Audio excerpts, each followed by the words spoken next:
Hello नमस्कार किसान भाइयों, आशा करते हैं आप सभी ठीक होंगे। किसान भाइयों, हमारे लिए ज़रूरी है कि धान की अच्छी उपज के लिए धान के पौधे हर प्रकार की बीमारियां से बचे रहे और धान के पौधे का ग्रोथ अच्छी हो, साथ में धान में कल्ले का फुटाव अधिक से अधिक हो सके। लेकिन यह सब तभी संभव हो सकेगा जब आपके धान के खेतों में पोषक तत्वों की संतुलित मात्रा मौजूद हो। तो किसान भाइयों, धान की अच्छी ग्रोथ के लिए और धान में अधिक से अधिक कल्ले फुटाव के लिए मैं आपको धान के खेतों में उर्वरक इस्तेमाल करने के 3 विधि के बारे में बताऊंगा। आप इनमें से कोई भी एक विधि का प्रयोग कर लेते हैं तो आपके धान के खेतों में अधिक से अधिक कल्ले आएंगे और धान के पौधे का ग्रोथ बढ़ जाएगा। किसान भाइयों ध्यान दीजिए, आप हमारे द्वारा बताया गया पोषक तत्वों का इस्तेमाल अपने खेतों में पहली खाद के ही रूप में करना है तो आपको बहुत ही बढ़िया रिजल्ट देखने के लिए मिलेगा। किसान भाइयों, हम आपको यह भी बताएंगे कि आपको पहली खाद के रूप में हमारे द्वारा बताया गया पोषक तत्वों का इस्तेमाल धान के बुआई करने के कितने दिनों के बाद करना है कि आपको बढ़िया रिजल्ट मिलेगा। तो इसीलिए हमने इस वीडियो में सब कुछ स्टेप बाय स्टेप बताऊंगा। लेकिन इससे पहले आप सभी से गुजारिश है कि प्लीज इस वीडियो को बिना स्किप किए पूरा देखिएगा, तभी आपको सब कुछ अच्छे से समझ में आएगा। किसान भाइयों, बात करें कि धान की बुआई करने के कितने दिनों के बाद हमें धान के खेतों में पहली खाद को डालना है, तो मैं आपको बता दूं कि धान की बुआई करने के कम से कम 5 से 6 दिनों के बाद ही आपको अपने धान के खेतों में पहली खाद को प्रयोग करना है। क्योंकि कई किसान भाइयों क्या करते हैं कि धान की बुआई करने के दूसरे या फिर तीसरे दिन ही अपने खेतों में उर्वरक का इस्तेमाल करते हैं, जिसके वजह से उसे पूरी तरीक़ा से लाभ नहीं मिल पाते हैं। क्योंकि किसान भाइयों, धान के बुआई करने के 4 से 5 दिनों के बाद ही धान की जड़ें जो है वहाँ की मिट्टियों को पकड़ पाते हैं। तो इसीलिए आप धान के खेतों में 4 से 5 दिनों के बाद ही कुछ डालेंगे तो आपको अच्छे लाभ मिल पाएंगे। किसान भाइयों, बात करें कि धान के खेतों में पहली खाद को डालने का पहला विधि हमारा क्या है, तो मैं आपको पहली विधि के बारे में यदि मैं बात करूँ, आपको इस्तेमाल करना है यूरिया, DAP, पोटास और इनके साथ में एक ज़रूरी चीज़ ऐड करना है मोनोजिंक 33% वाले। किसान भाइयों, इनकी यदि मात्रा के बारे में यदि मैं बात करूं तो आपको DAP 40 से 45 kg, यूरिया 30 से 35 kg और उनके साथ में पोटास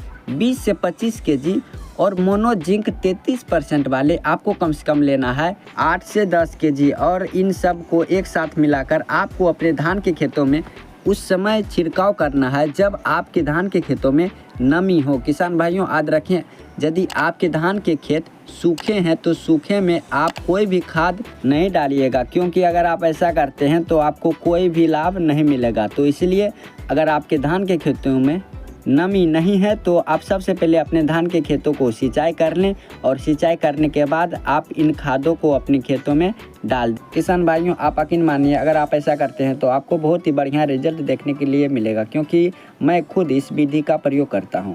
दूसरी विधि में आप इस्तेमाल कर सकते हैं NPK 12-32-16। देखा जाए तो NPK में 12% नाइट्रोजन, 32% फास्फोरस और 16% पोटास होता है, जो कि बहुत ही अच्छा कॉम्बिनेशन है। लेकिन किसान भाइयों, इसके साथ में आपको नाइट्रोजन की मात्रा को बढ़ा लेना है, क्योंकि इनमें जो है नाइट्रोजन 12% होता है और धान के लिए नाइट्रोजन बहुत ही महत्वपूर्ण पोषक तत्व है। तो इसीलिए आपको इनके साथ में 20 kg यूरिया को ऐड करना है। उसके बाद आपको इनको अपने खेतों में बिखर देना है। और तीसरी विधि के बारे में यदि मैं बात करूँ तो कई किसान भाइयों SSP का भी इस्तेमाल करते हैं, जिसमें कि सिंगल सुपर फास्फेट होता है।